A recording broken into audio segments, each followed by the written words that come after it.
So since there's no audio for this entire episode, I'm going to narrate what King Rome has to say. So get ready for that. Well done there, young one. Now then, the time has come to show you who I truly am. This is going to be bad. I was King Rome Bospharmus Hyrule. I was the last leader of Hyrule,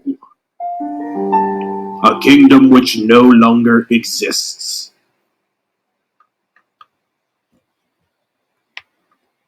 King Rome, the last king of Hyrule. The great calamity was merciless. It devastated everything in its path a century ago. It was then that my life was taken away from me. And since that time here I have remained in spirit form. I did not think it was wise to overwhelm you while your memory was still fragile. So rather than that, I thought it best to assume a temporary form.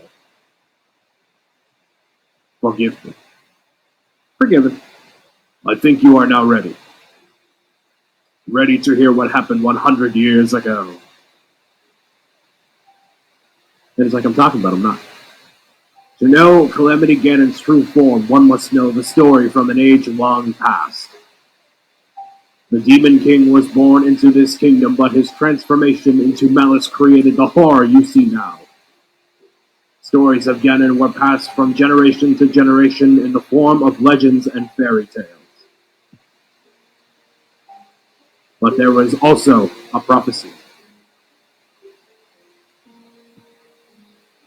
The signs of a resurrection of Calamity Ganon are clear, and the power to oppose its lies dormant beneath the ground. We decided to head the prophecy and began excavating large areas of land. It wasn't long before we discovered several ancient relics made by the hands of our distant ancestors. Everything. These relics of divine beasts were giant machines piloted by warriors. I was going to say everything's shaking. Everything's shaking. We also found the Guardians as an army of mechanical soldiers who fought This coincided with ancient legends often repeated throughout our land.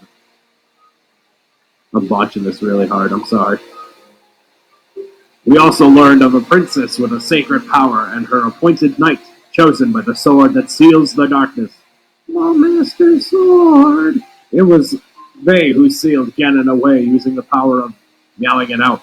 100 years ago, there was a princess set to inherit a sacred power and a skilled knight at her side. Shovel Knight. It was clear that we must follow our ancestors' path. Is it though? We selected 4 individuals from across Hyrule and tasked them with the duty of piloting the divine beasts.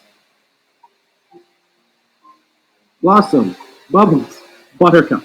With the princess at their command, we dubbed these pilots champions, a name that would solidify their unique bond.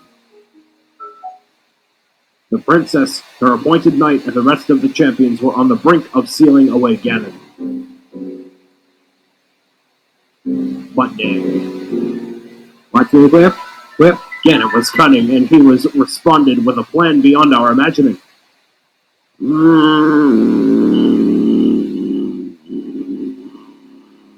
That's the plan right there.